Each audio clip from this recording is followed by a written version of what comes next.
You're listening to Neurodivergent Mates.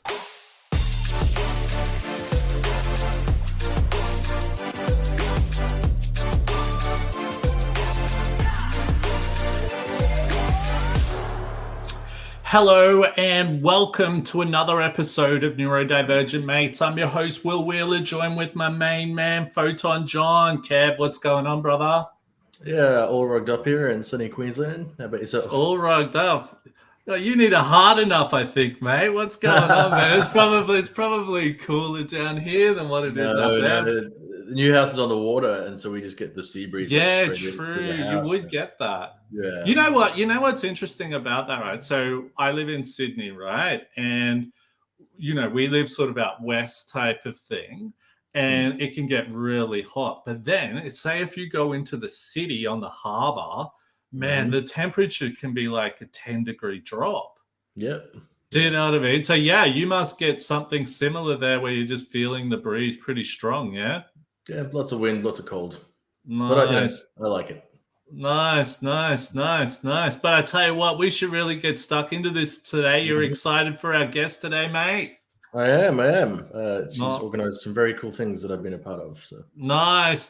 So today what we're going to be talking about is the current state of support for neurodivergent students in higher education with our special guest, Sol Willian. I'm pretty sure I pronounced that name correctly. Did I pronounce your last name correctly? Probably. I think it's Willian. Yeah, Willian. Close. Oh, okay. I was sort of looking at it like it sort of looks like my name William, but with an N. So I was like, okay, yeah. we might as well go like that. But thank you so much for joining us. Yeah. My pleasure. Yeah, nice. So before we do get stuck into this, what we might do, we'll just do a little bit of housekeeping, all that. If this is the first time listening to the show, please subscribe, like, and follow to all of our social media platforms. We're available on TikTok, Facebook, Instagram, X, Twitch, YouTube, LinkedIn, and we're also available on all podcasting platforms. If you are listening to us from there, please rate this show. Give us a thumbs up on YouTube because it helps with the algorithms and it helps get it out to more people. So the more support we can get, the better. Photon John, what do you think of that one, brother? Good, man. Good. You got nice. That now. I'm getting it pretty well, aren't I? Yeah. Also, too, if you've got any questions for us during the live podcast, which we are currently in at the moment, please feel free to put it into the comments there and we can add it in as we go. Now, I tell you what, I think this is a really great topic. I think that when we think about neurodiversity, especially in higher education, we're still missing the point a lot of the time, So I think coming on today, having a chat about this is great. I'm seeing a lot of higher education providers really working towards it, but we're still missing the point in some areas when we go like that. But so before anything, for our listeners, please tell us a little bit about yourself. Me. Cool. I can do that. So my name is Sol. I am still getting used to my surname as well because I've had it for about 2 years now. And my husband's Australian. I've been born in Israel. So I've been here for about 6 years ish, plus minus. Nice. More or less. I have a bit of an interesting relationship with the whole neurodivergent side of myself. Like many other, young female presenting neurodivergent folk, I was not actually diagnosed as neurodivergent until quite a bit later. So I went through my bachelor's degree undiagnosed. That was interesting. That's more for later. And I ended up sort of finding myself getting really interested in this field and just in, I guess, advocacy for inclusion and diversity in general. And ended up going and studying what I'm doing currently, which is studying towards a master's of social work. Okay. Yeah, great. Fantastic. It's interesting to hear about I meet so many people who do like a bachelor's or whatever, and then don't even realize at the time that they were neurodivergent, and then they're getting diagnosed afterwards, type of thing. Out of curiosity, what were, looking back at it now, what did it what makes you go, well, what are those aha moments? Like, you must be like, oh my God, now I know why when I was doing this, I was burning out, or I was doing this, or I was doing that. What was the thing? I have very many. How much time have you got? I'll have a think. I'll try to have a think about one that's like uni related. I think that like when I learned that, and I'm probably going to mention that again later because it's something that's been quite, I think, really important for me to realize when it comes to education and just university in general. Seeing that I still struggle with getting through things that I need to get through when I'm not interested in them. That idea of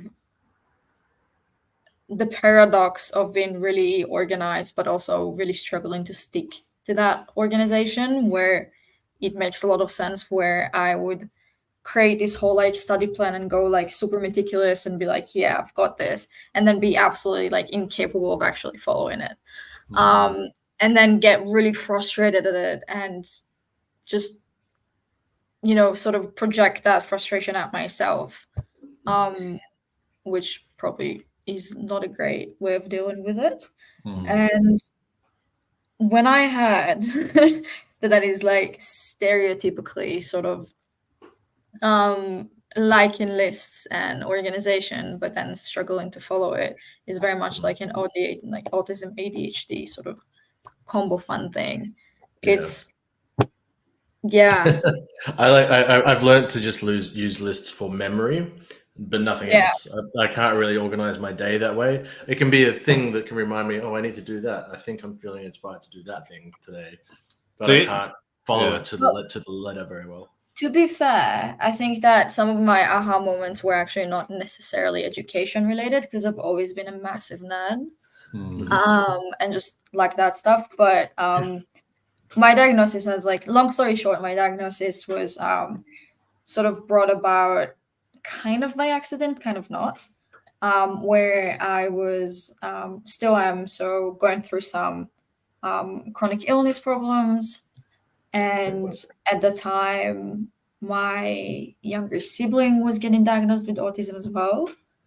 And at that time, they attributed my gastrointestinal symptoms to potentially, it's a tricky story, but they essentially at some point told me, oh, you've got this physical stuff, but this is too severe for it to be only physical, hence you must have some sort of eating disorder, and try to sort of keep me in hospital for that.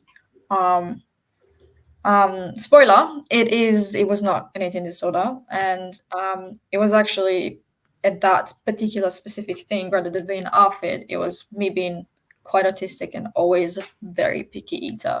So when you call an Oreo evil, and a dietitian hears that and decides that is disordered, I think I look back and I just wonder how like 5 different dietitians didn't even consider that.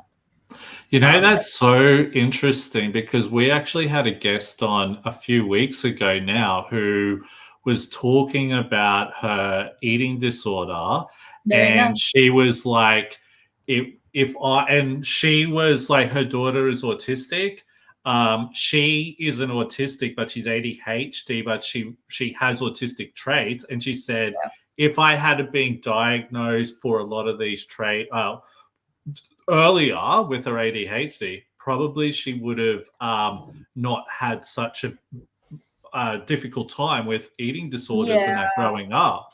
That's unfortunately actually a very common pattern that you see, especially with females that are diagnosed later, having that sort of association or even a correlation between being late diagnosed with autism, so not having those supports earlier on and being labeled as certain behaviors or certain things. So you see those like higher rates of depression, anxiety, eating disorders. It's actually quite common, unfortunately. Another one, I think often they misdiagnose because women they get misdiagnosed with BPD rather than autism, which is a whole other thing as well. Yeah, so you're getting the wrong information, you're trying to trick. And I've often heard about that from female friends of mine who they had to almost like be convincing their doctor that, hey, no, it's not this. I'm pretty sure it's this type of thing. You know what I mean? And it sucks when it gets to that. I still have like pretty frequently the good old, but you don't look autistic. Conversations, health professionals too. I mean, I've straight up had to have like health professionals look at me and say, nah. I used to have it a bit with friends where even if they did sort of accept it, you could tell they were kind of looking at me going, I don't know. And then, then they'd be getting annoyed at me later for displaying autistic behavior. And I'll be like, this is what I told you about. Like, that's the thing. It's people have this very specific idea of what it is in the mind, and then you don't fit that, so hence you cannot be that. But But it was interesting, especially when I first was hanging out with you, Kev, going back, 14 years or whatever, however long we've been hanging out or whatever, right? The thing that I sort of like, you would tell me that you thought you were, because you weren't actually, you told me you thought you were autistic because you didn't have a diagnosis back then. But for me, I didn't even like think twice about it. I didn't think, but he doesn't look. I didn't honestly think twice about it. I was just like, I think I must have been like, I know I'm dyslexic. Do you know what I mean? So it was sort of like, it didn't matter type of thing. So your environment is sometimes just, sorry. It's actually super interesting because I have like kind of a similar experience, but I knew at some point when I was a teenager, especially, I knew something was different. I mean, I was like, surely different. Then wasn't quite interested in everything that some of my friends were, just different. And then I went on my very first date with someone that at the time said he had Asperger's, which is not quite a term we use anymore, but still. And then I was thinking that I see a couple of behaviors, but I'm not like him, so surely not. So it was my own sort of prejudice almost, and just not being known any better. I was the same. I was the same with ADHD. I knew I had autism. I'd known it for years. Got the diagnosis. Was like, yep, that makes sense.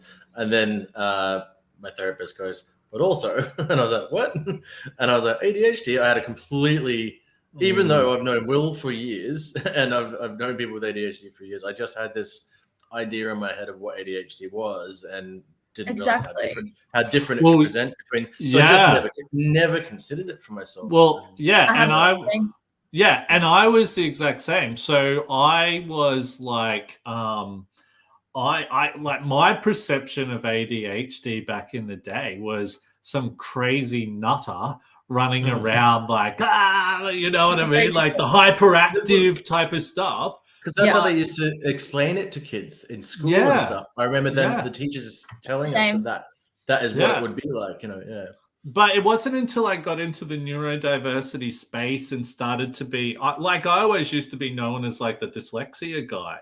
And then once I sort of like got into the community more and started speaking to people, I used to think, gee, is that me? It can't be me. I'm not like, not crazy, but like hyperactive everywhere type of thing. But certain traits, I remember I would be like, oh my God, I would read about it. I'd be like, yeah, that's me. Yeah, I ticked that box. And it wasn't until like a good friend of mine said, yeah, I'm pretty sure you're this. You need to come in and do this. But yeah, crazy. But anyway, we should probably move on because we're doing such an ADHD thing right now. But awesome information anyway. But you tell you what, like we've come on to speak about neurodiversity, especially in higher education and the support. So, you know, tell us a bit about the work as a disabilities officer in general. So, you know, tell us about your role and tell us about what you do exactly. I'd say it's quite a unique role. I think a lot of the student executives roles, especially at the student union, are quite unique because we find ourselves in this position of being students ourselves and still being somewhat, I guess, motivated by our personal experience and lived experience when it comes to some of the stuff we do. And we learn as we go as well. But we are also expected to have, I guess, a bit of a representative position where people might come to us with needed advice or support or to create events for them. And then we find ourselves in this sort of place where we are responsible for a little bit of everything. And that sounds like a lot, but it is kind of a lot because we end up having, as a part of the union, you have a little department and all the different departments will have different student executives. So disabilities is one of them. And myself and one more officer, Sophie, we essentially co-officer that position where it involves both maintaining a physical room where folks at the university, so students with disabilities, can actually go and recover and rest, get some food, socialize, and etc. Which I'll tell you a bit about that space maybe later, probably.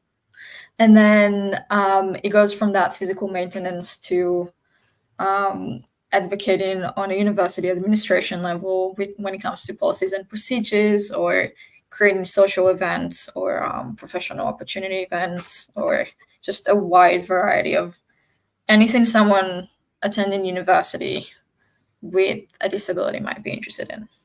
You said something at the panel that you asked me to speak at that I really liked about, you know, I don't care whether or not I can see your disability. We're here to support you. Yeah. And I was like, oh, I wish I had heard more of that growing up. That's kind of, I try to live by what I wish I had more earlier. That's kind of some of my philosophy is what I think would have been better practice is something that I can practice myself. So it's the idea of I felt judged, I felt misunderstood or alienated or any of those adjectives you can probably think of.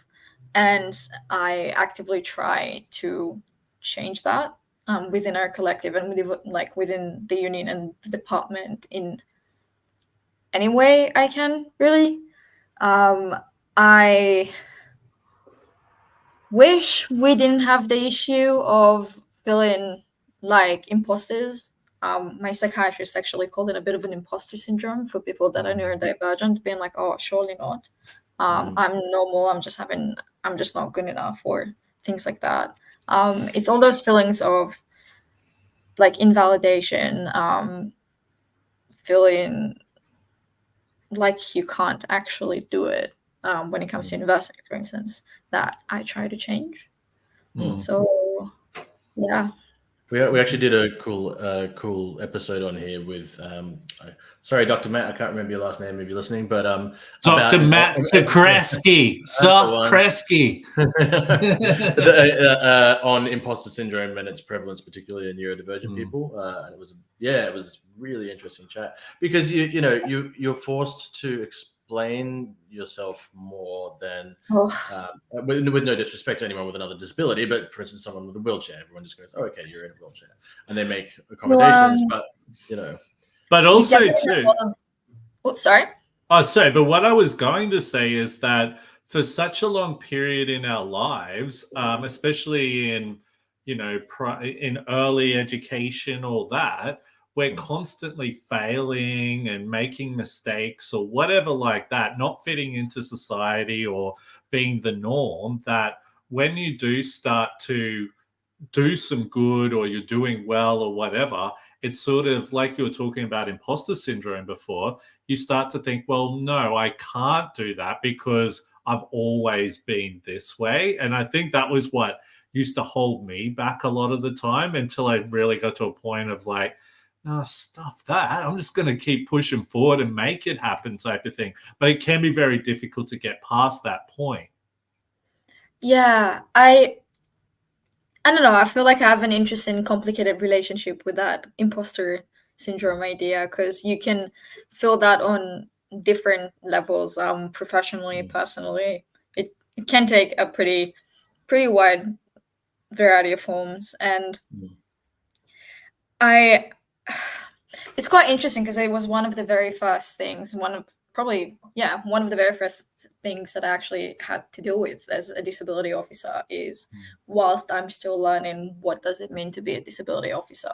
Because essentially they give you this role, this description, and tell you to run with it. You are essentially bound by some categories set by the government of what is allowed to be spent on, which is, again, quite open to interpretation sometimes, but essentially has to do with student support.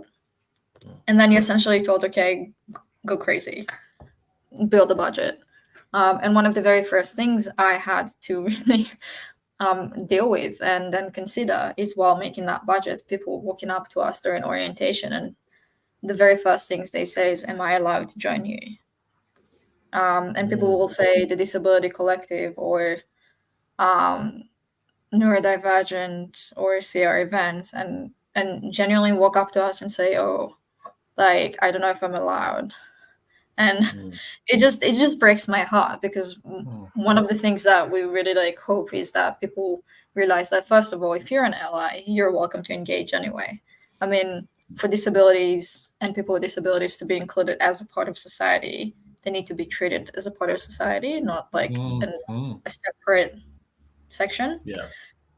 But at the same time, there's this sort of like, am I allowed to ask? Am I allowed to explore, that people sort of shy away from? And then we get those situations when people think they have to prove it to me that they're disabled. And they don't actually realize that if they tick yes to, I have a mental or physical disability, they're automatically a member. And it's just up to them if they want to engage. Just out of curiosity, sorry to interrupt. No, you're fine. We've come across, we've had a lot of interesting conversations around this over however many episodes, over 2 years, where some people, do you find among the younger generation, there's a conversation happening about the term disability when it comes to neurodivergence? I think so. Yeah. Because we actually had someone come on, especially around safety, a few months ago now, that they actually didn't they identified as neurodivergent, but they didn't identify as having a disability, if that makes sense. And it's sort of like, this is where there's this. And so say when someone is going into university, they don't feel disabled, but they might be neurodivergent, so they don't think I need to tick that box type of thing, or state, hey, I need help. You know what I mean? So there's a lot of different things you can sort of dissect in that. So first of all, if you were to ask me, the title disability officer is just a title that is meant to describe this wide variety of responsibilities rather than saying disabled. We view disability, and we really advocate for viewing disability as, and this is a controversial opinion, this is controversial, it's coming from me, that essentially disability is a cause of the environment you're in, not necessarily the capacities you have. So in a lot of ways, and that's usually quite more relevant to neurodivergent folks, which is the amount of disability you might feel, which is by definition the interruption of your day-to-day life, or the difficulty that it might cause, is essentially directly tied to the environment you're part of or in or operate in. Like a lack of, like a non-supportive environment, is that a lack of support, a lack of the wrong environment, so overstimulated. Even your own so the wrong sort of sensory environment, but even your own sort of understanding and accommodation of yourself. Because at the end of the day, we do a lot of this, oh, I'm meant to do this, or I should be doing that. And that is something that we get trained to think, because we compare ourselves to what we see and we say, oh, we should be functioning like that. And then we sort of think to ourselves, oh, I need to function like that. I should tell myself I need to function like that, and etc. And it becomes this cycle of not even accommodating for yourself, which is one of the reasons that you get that depression and anxiety later on, as you can't really understand why you can't do what people are meant to be doing, and you think that everyone's doing fine, so why can't you?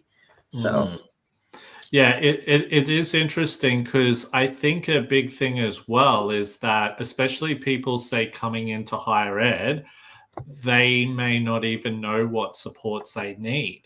So they might say, hey, I'm this, and then people go, well, what do you need? And it's like, well, I don't know. That's why I'm asking. You know what I mean? This is a big thing I'm coming against as well.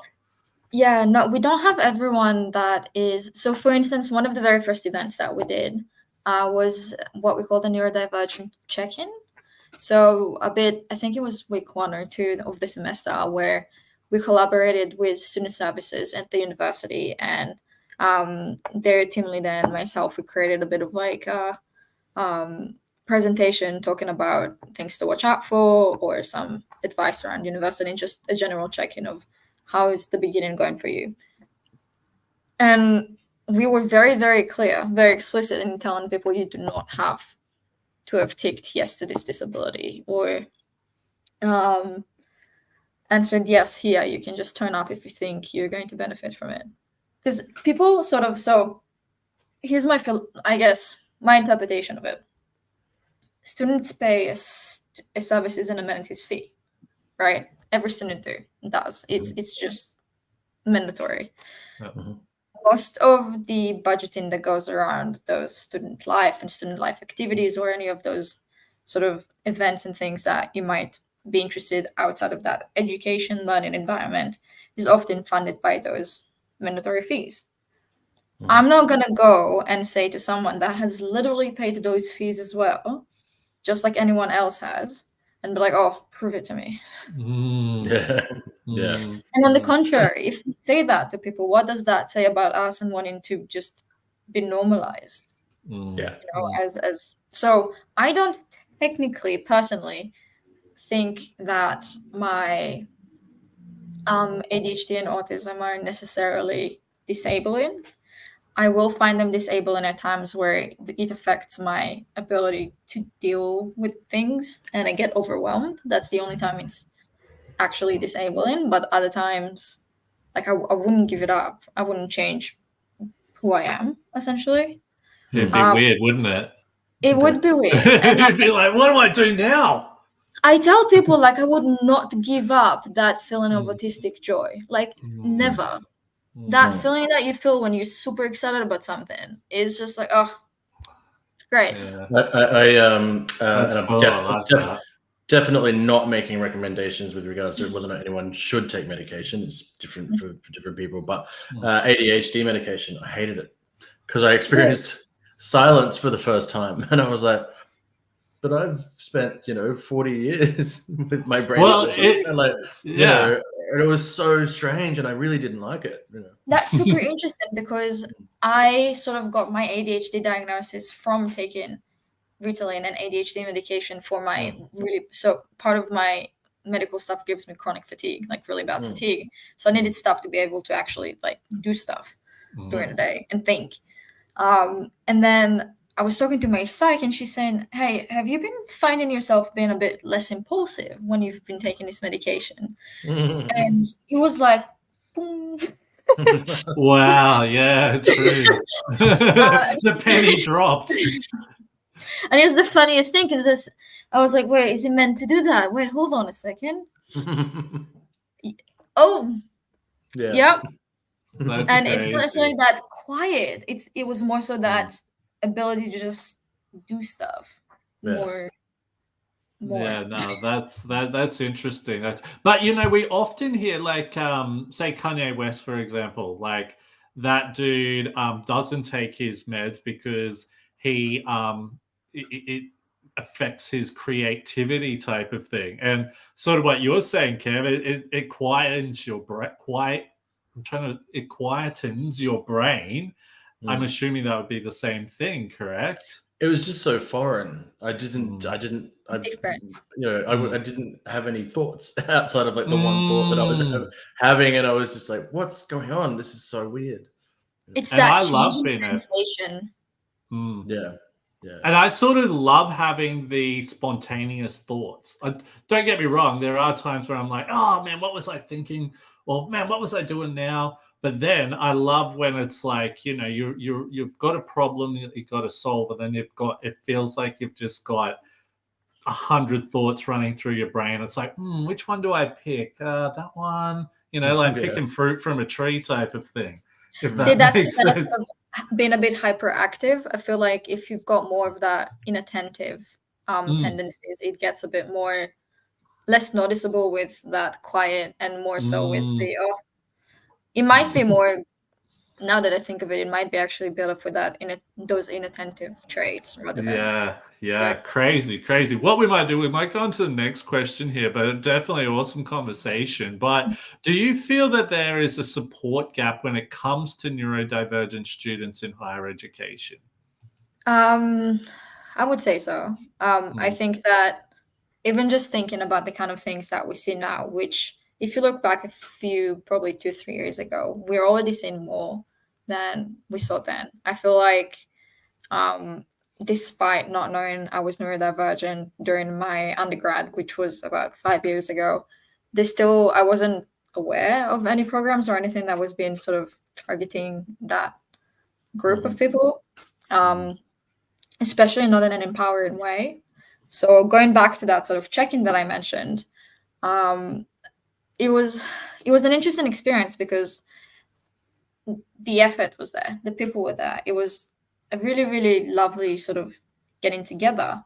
But working on it made me realize that what we are missing here, and what we're missing in general, that gap essentially that I'm seeing, is looking at neurodivergency as a disability, but a disabling disability, if that makes sense. And I'll clarify, because it's more so in that how to watch out for the negative signs, or how do I tell when I'm struggling?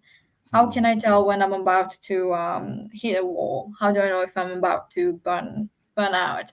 Which are good things to be able to detect. But at the same time, focusing on that makes people focus on that. And then you end up with services that are targeted towards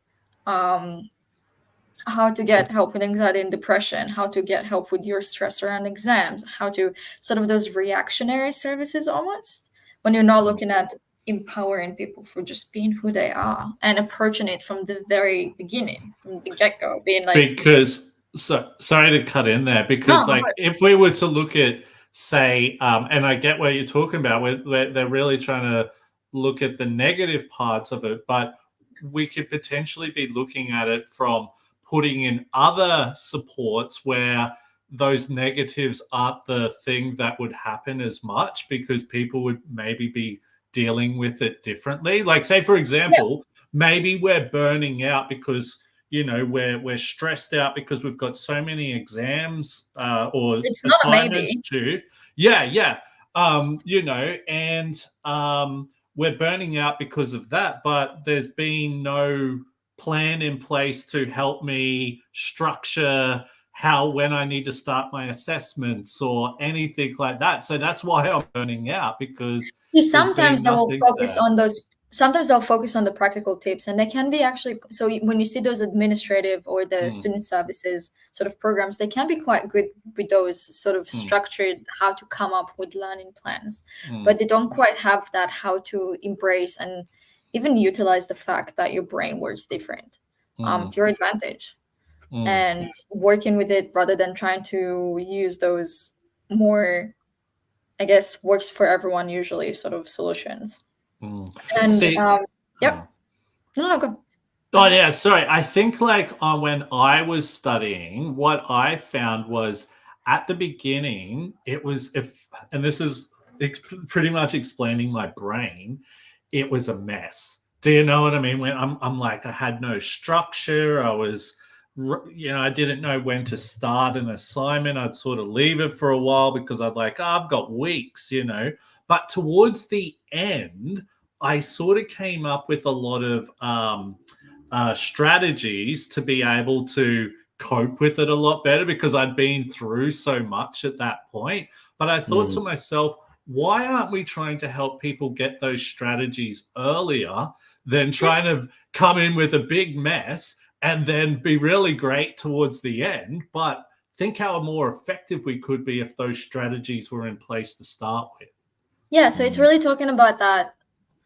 Really what you're mentioning is that even earlier diagnosis is not waiting for that moment where things are about to explode to, deal with it and acknowledge it, but actually say, hey, to avoid this from happening, why don't we look at this?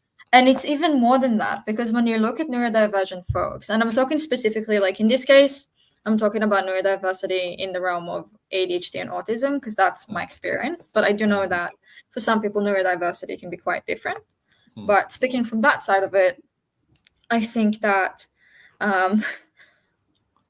my way of learning and the way I approach things as well would be quite different. And sometimes trying to follow those more general aimed at holistic sort of brains just doesn't work for me. And it can create that frustration, which goes back to that internal frustration and understanding why your brain works the way it does, why you think the way you do, and how to actually use that to your advantage. Because I'm a firm believer in neurodivergent folks like ADHD, autism.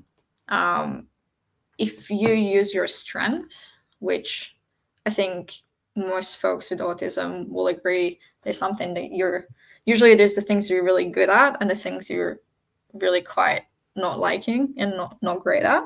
Oh shit. And sort of, and shit.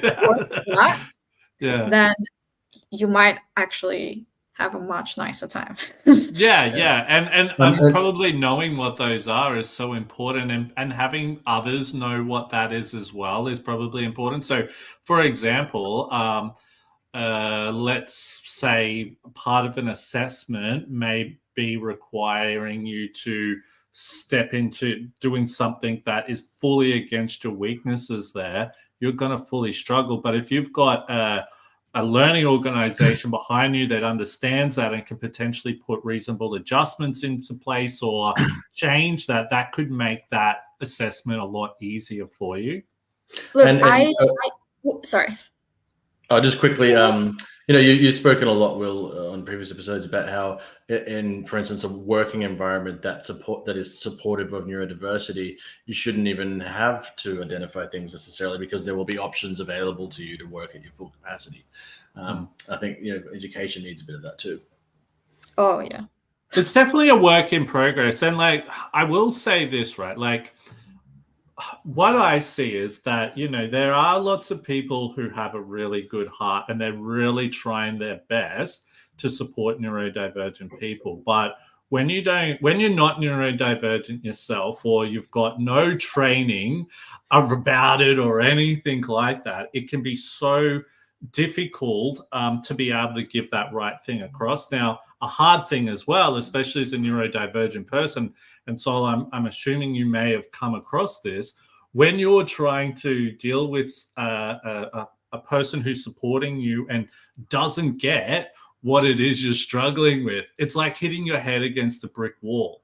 You know what I mean? And this is where it can make it even worse. And and their heart might be in the right place, but it can sometimes even make it worse. And this is where I think, we're talking about the gap. These are these gaps. What can we do to fill those? You know what I mean? Well, I'll tell you something that I realized very early on when I started my master's degree is, especially in the field that I'm hoping to go into, which is social work, I realized that I'm either going to acknowledge the fact I'm neurodivergent and learn to work with it and try not to fight it as much as I can, or I'm going to burn out.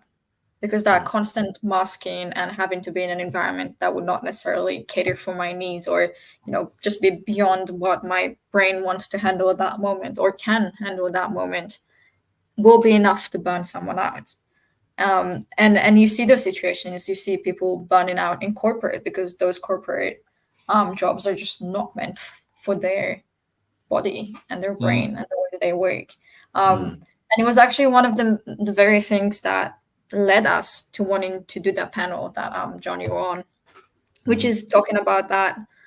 First of all, how can we do it better? But also showing people that being who they are is not a weakness. Calling it a disability could be a social term. It doesn't have to be something that reflects on you as a person at all, especially when it comes to neurodivergence, because there are ways you can absolutely shine.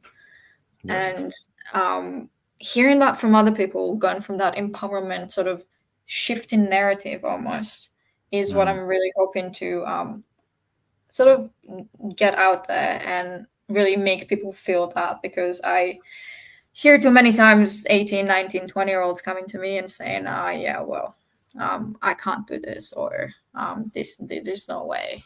And it's just, Yes. Can I just say though, the on that panel, the kindness and understanding in that room was really something.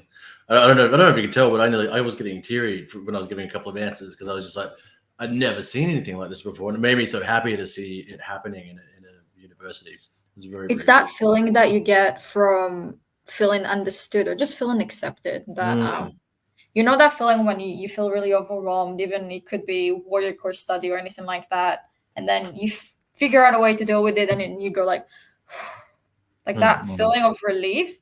That is what I'm hoping to replicate for people.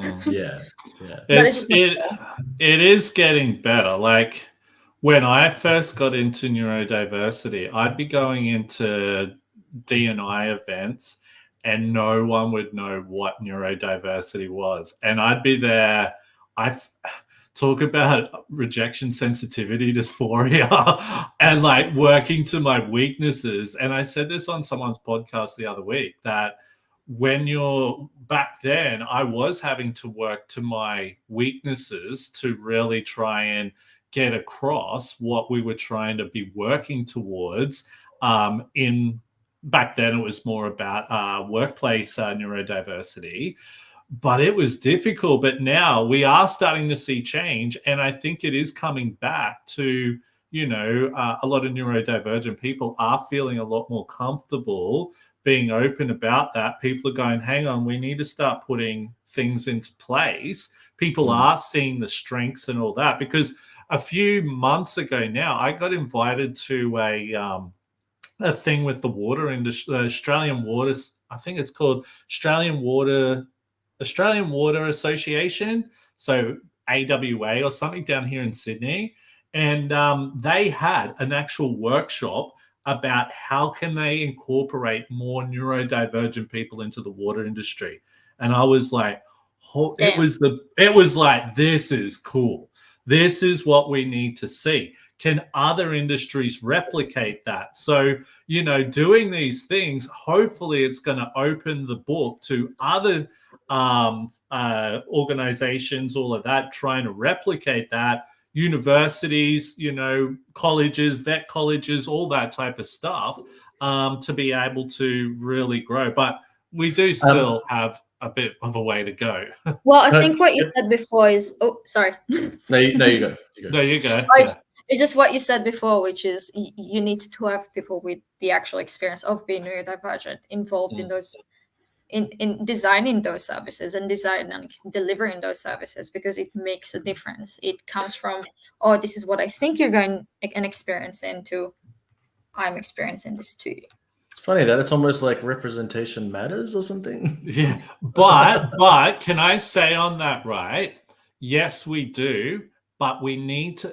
So those people need to listen to the neurodivergent voices, because the biggest thing I come up against a lot of the time, and it's like, look, we need to, and like I said, there's so many people with a good heart out there who really want to help create change.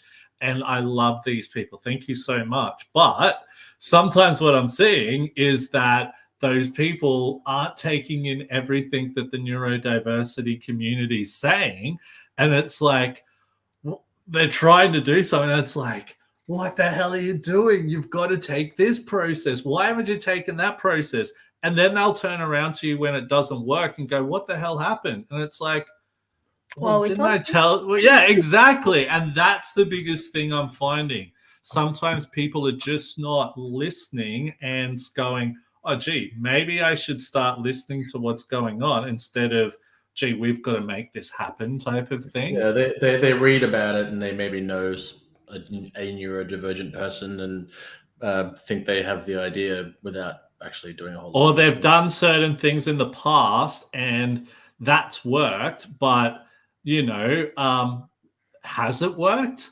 Do you know what I mean? How do you know that it's worked? Do you know what I mean? And then if you've got like proper professionals and people who understand this environment coming in and saying, hang on, no, this isn't right. Maybe those past programs didn't work or whatever that was, if that makes sense. But I tell you what, why do you think there's this gap exists? But why, we've spoken about it. Why do you think that gap exists? A change in narrative and just a change in any sort of form of practice is something that takes time. I mean, if you're looking at what neurodiversity is as a term, it's very young. So it's autism relatively, ADHD. A lot of our understanding of what being neurodiverse is really new. I mean, until recently, we could not be both autistic and ADHD. Yeah. Just based on diagnosis, it was not technically possible. So that evolving understanding is also, I generally think that evolution of understanding is happening also within the neurodivergent community itself. And we are, as you said before, not always the best at knowing what is good for us. It's a bit of a downfall, very much a downfall. And we're working on that too. And we're still learning to say, actually, this is what we're needing to advocate for, or this is what actually helps, or really identifying where people are actually trying and where the intentions are good. And it's a process and it's just going to take time, and it's headed in the right direction, but definitely still early stages. And it is baby steps. And I think I was creating a PowerPoint yesterday, actually, because I'm doing a presentation for an organization called VELG, who do a lot of stuff in higher education, especially in the vocational education sector. And I put it together and I just brain dumped so much information, right? And the thing is that, yes, there is a lot of information and there is a lot of things that need to be in place to make neurodiversity fully neuro-inclusive in any organization, right? But it's not about going, you need to meet all of these. It's about going, okay, what have you already got in place and what can we start implementing slowly? Do you know what I mean? Because it's like anything. It's like us as neurodivergent people. If we try to do everything at once, we will burn out. You know what I mean? So just taking those little baby steps is going to be better than not doing anything at all, if that makes sense. Well, it's also about the idea of, I lost my train of thought. Very ADHD of me. No, it's all good. We won't judge you. We do this all the time. No judgment. I had something good and... Well, what we might do, how about we go to the next question, and when it comes to you, just go, hey, look, this has come back to me. Oh, by the way. Yeah. Okay, yeah, sweet. So what are some examples of where higher education needs to do better? Well, we sort of covered that a little bit before, right? A little bit. I had this interesting chat today to some higher ups at the university that are actually looking at some construction related stuff. And I found myself explaining to them the difference between like the physical disability and having a disability and accommodating for disabilities. For instance, a disability room. And then also looking at the functional capacities and needs of people where it comes to other hidden disabilities, sensory needs, and things like that, and why it's not the same thing. And there's still a lot of this like misunderstanding around sensory needs are a luxury, or those spaces where the temperature is controllable and you have the backrest that is the most comfortable to you, or etc., is optional and it's a luxury. And people don't quite understand that sensory disorders are very much real, for instance, if we're talking about this example. So looking at not imposing their own definition of what a disability is or what being neurodivergent is, and going to the community and saying, hey, like, what do you guys need? And I feel like it's something that we are getting a little bit more of, thankfully. I got the opportunity to do a bit of that advocacy today, but that's one of the reasons that student unions or having student representatives or just they've experienced, like people that are, you know, living and breathing what they're trying to cater for, at least to give the input of, is still something that we're very much advocating for. No. That's cool. That's cool. So what might be some steps a higher education provider should have in place? Sorry, repeat that. I really didn't say that well, did I? So what might be some steps a higher education provider should have in place? So, for example, let's say I'm a new student. What should be in place to help me have the best experience possible? So, you know, do we have sensory environments, or do we have what are your thoughts, especially from what you've seen from your side of things? I guess from my side of things, it would be thinking about that, those sensory needs, those needs that are both those, you know, physical accessibility, and having just an easier time to those functional needs. It gets pretty interesting because it's really thinking about bringing people to that best capacity that you can bring them to, and seeing how you can accommodate for that, hopefully, which is not always the case, but then like possible. But then that's really what we aim to do when we do accommodations, or like when we take some steps to like help people out, is bringing them to like the best version of them that they can be, and hopefully within the capacities of that organization. And when it comes to universities, it's really, really wide. Like, there is very much a need to have systems in place that allow people to get the adjustments they need and to get the accommodations they need on a more academic or teaching level. That's one that we constantly fight for, especially recognition of neurodivergent needs without having to go through that like $3,000 sort of assessment that the university sometimes requires you to get those adjustments. It's recognizing the use of assistive technology in ways that people might use them, and having to sort of catch up with the times, rather than just think any use of technology is inherently plagiarism. We've had quite a bit of that as well, or they just outright ban it when it's something people quite just need.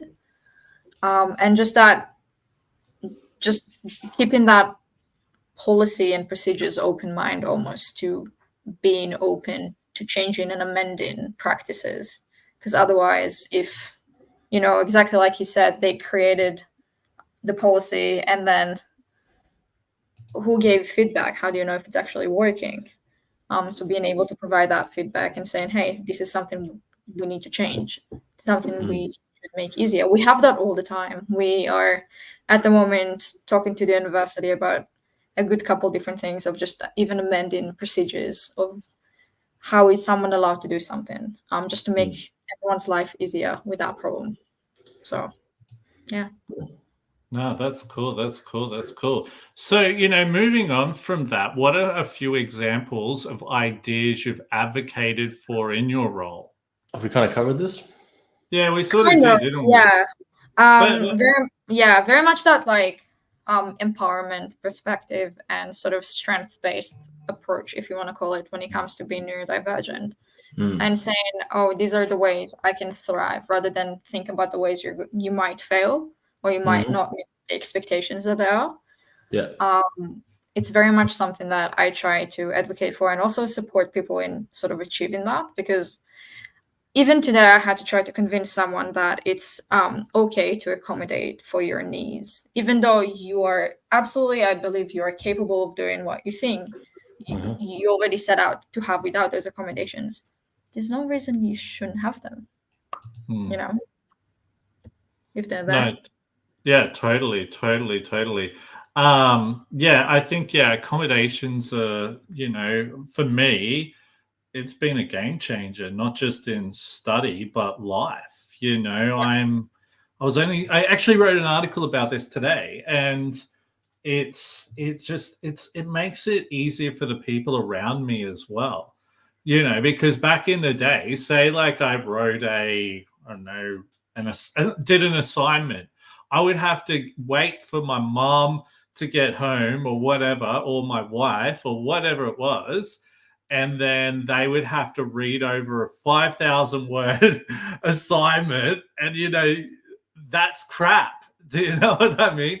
Now I'm able to use certain tools that can do that for me. I feel more independent, and that gives me more confidence to want to be able to, could be more study. Express yourself as well.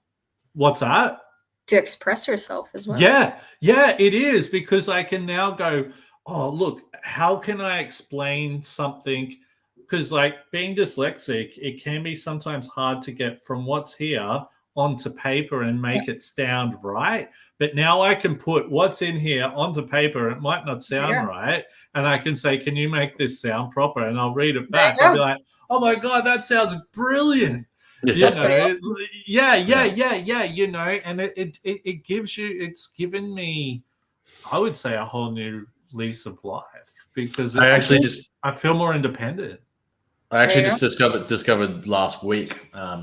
So obviously with the ADHD, with the autism, I love data and sheets, and I can see patterns in them that other people can't, and do my job really well. But with the implementation of stuff, I have to write a lot of data for the back end of websites. And that's just the ADHD in me goes, and I'll put the task off and stuff. But then I figured out the right prompt, and I was like, hey, can you please write this with this many characters, including these words? And then just boom, 30 seconds. I'm like, that would have taken me 4 hours. That's amazing. And I checked it all, and it was great. See, that's actually another thing. That's another thing I advocate for, which, sorry, I cut you off. You continue, and then I'll talk. No, you go. You go. That's a real world example of assistive technology, helping me accommodate certain issues that I might have because of my ADHD. Tell me if you disagree, but one of the things I've been advocating for is really appreciating people's work for the quality of the work, not necessarily the amount of time they spend on it or the amount of perceived time they've spent on it. Like moving away from that, I've worked here all day, 12 hours, I've woke up, to actually looking at the quality of the work and saying, wow, that's great and efficient. And judging people's, I guess, not even judging people, just looking at people's work for what it is rather than how they necessarily got there. Of course, keeping it ethical and correct and all that. But at the same time, moving away from that culture of hardworking equals a lot of time versus hardworking equals good work. Well, to tell you the truth, can I just say, like, back in the day, I would have to spend more time on something because I'm neurodivergent and I would struggle with things. I'm now able to get more done, which helps me to be better. Do more, and be more effective and get across what I've always struggled to get across and all of that type of stuff. But no, hey, Food on John, we've got one more question, but I think we've run out of time. We've really sorry. No, don't say sorry. But I think we might wrap it up there because we've gone over some really great stuff there. And this has been really, when we find that a chat, when we've got questions left over, that it's been a really good chat. And it's been really great talking to you today, hearing your experience, and especially a later diagnosed person as well. So thank you so much for sharing your experience. Thank you for letting me share it. No, not a problem. This is what it's all about. And I think so many of our listeners are similar to yourself. So I think it is really important to hear about that. But before we do close it off and everything, where can people connect with you, find out more about your work? I saw you connected with me on LinkedIn today. Thank you so much. Thank you. I'm not actually super often on LinkedIn. I'm more so an Instagram person. Okay. If you want more of those aesthetic autism moments. But generally, a lot of my work is going to be through UQ Disabilities. So the UQ Union Disabilities has its own page, socials. You'll find us on Discord as well. Yeah, cool. So check you out there and hit you up. Photon John, did you have anything else you wanted to say before we close off today? No, just again, thank you, Sol. That was really cool. Thank you. I appreciate that you came on. I don't actually know how many or if watching, so just thank you for whoever was watching it as well. Yeah, I couldn't tell where it was. Yeah, no. Well, it's hard to sort of tell because we got people through our Facebook channel who will be watching. We'll also have people through our LinkedIn and YouTube pages, also through our Twitch pages. Then we've got the podcast, which will come out in a matter of about an hour. So there's probably a fair few people watching you or listening, depending what they choose to do. But no, look, Sol, thank you. I hope it was helpful. Even a bit all over the place because I'm tired. It's honestly, it was so encouraging meeting you and seeing the event, and knowing that the younger generation are going to have that little bit not easier, but they're going to have the support that they need. Really hope so. No, thank you so much. Thank you so much. But for all of our listeners out there, if you haven't already done so, please connect with Sol if you want. And if you haven't already done so, please connect to all of our social media platforms. My name's Will Wheeler. This is my co-host, Photon John, and this is Neurodivergent Mates. Till next time.